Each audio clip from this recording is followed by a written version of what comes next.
अगर कोई व्यक्ति माता काली की पूजा पाठ करता है या किसी भी देवी की पूजा पाठ करता है तो वो यही चाहता है कि उसके घर में माता का प्रवेश हो और माता की कृपा सदा ही उसके घर पर बनी रहे।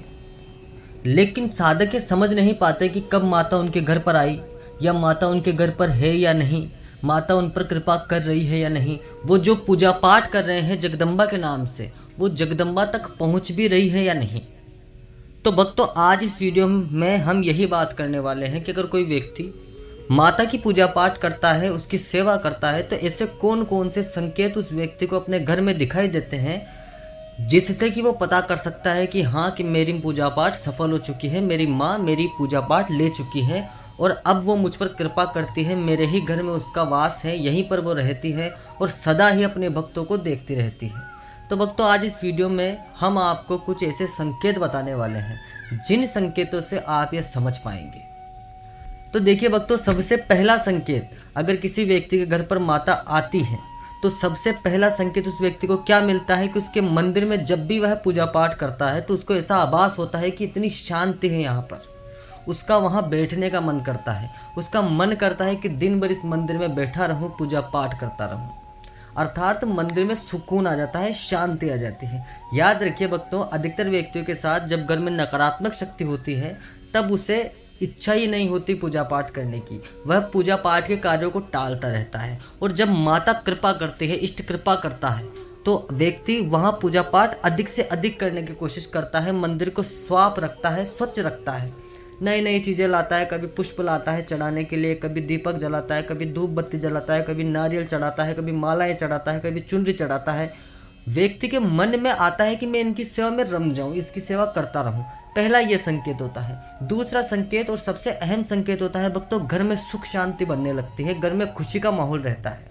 व्यक्ति के घर में जब माता आती है तो माता अपने साथ क्या लेकर आती है? माता अपने साथ लेकर आती है घर की शांति, घर में साफ सुथरा वातावरण, घर का प्यारा सा माहौल, घर में सब प्यार से रहने लगते हैं। क्योंकि देखिए, माता जहां होती है वहां प्रेम ही प्रेम होता है।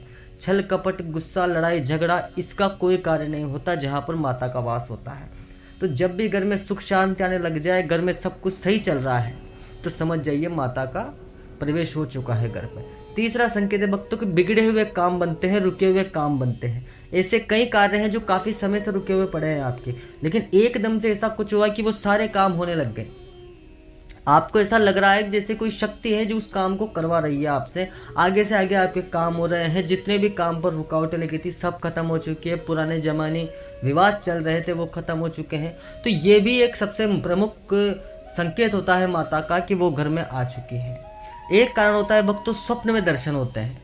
स्वप्न में दर्शन होने का यह अर्थ नहीं होता है कि साक्षात जगदम्बा आपको दर्शन देती है, ऐसा नहीं है। इतने अच्छे कर्म भी आपके नहीं है कि साक्षात महामाई आपको दर्शन दे, और दे तो वो आपका नसीब है। लेकिन आपको एक नॉर्मल कोई महिला, चाहे वो आपके जान पहचान की हो सकती है, कोई अनजान महिला हो सकती है, वो लाल वस्त्रों में होगी, काले वस्त्रों में होगी, तो समझ जाएगा कि ये माता ने ही संकेत दिया है। उसके बाद में एक संकेत आपको मिलता है कि आपको ऐसा लगता है कि आपके घर में कोई आता हुआ नजर आता है। आपको कोई महिला है जो बाहर से अंदर की तरफ आ रही है। बाहर से अगर महिला अंदर की तरफ आ रही है, इसका अर्थ है कि देवी आपके घर में प्रवेश कर रही है। कभी कभी देवी के पद चिन्ह का दर्शन होता है स्वप्न में, कभी देवी की त्रिशूल नजर आती है, कभी देवी का भाला नजर आता है, कभी देवी के 4 हाथ दिखते हैं। इस प्रकार के कई सारे संकेत व्यक्ति को मिलते हैं, और ये संकेत मिलते हैं तो व्यक्ति को समझ जाना चाहिए कि देवी ही है जो मुझे संकेत दे रही हैं।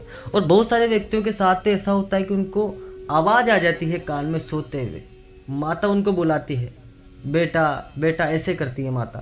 तो ये जो संकेत मिलते हैं और ये अनुभव है, यही अनुभव है, यही संकेत है, यही लक्षण है, ये अगर आपको मिलते हैं तो आपको फिर किसी दरबार, किसी चौकी में जाने की जरूरत है ही नहीं।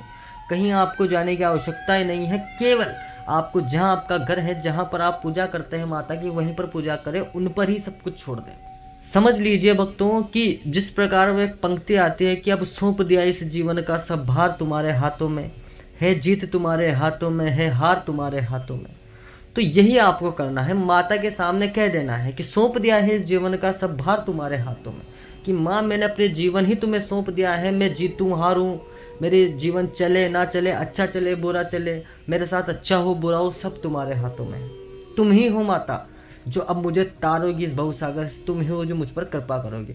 जब कोई व्यक्ति, कोई साधक, कोई भक्त एक बार अपने मन से माता के समक्ष बैठकर ये पंक्ति कह दे, मैं आपको आश्वासन देता हूं कि जीवन भर कोई उसका एक बाल नहीं उखाड़ सकता, क्योंकि फिर वो माता की शरण में जा चुका है और माता उसे अपने शरण में ले चुकी है।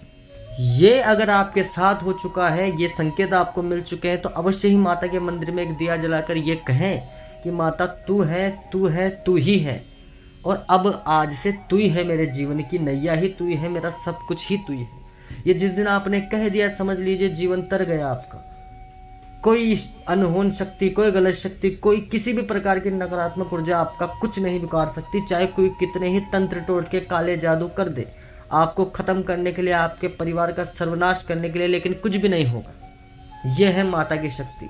भली बात है, आप जानते हैं कि जो जगत की जननी है, जो जगत बना सकती है, उसके लिए किसी को मिटाना कोई बड़ी बात नहीं है।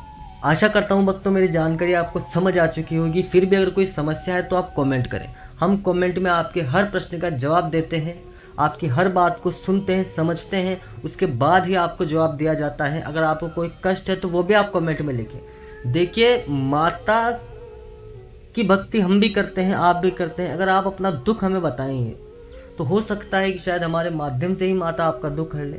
और मैं आपसे कहता हूँ, सुबह शाम मंदिर में पूजा पाठ करें, मंदिर को स्वच्छ रखें, तिलक लगाएं, मस्त रहें। जीवन में कुछ भी नहीं है भक्तों, भक्ति के सिवा कुछ भी नहीं है।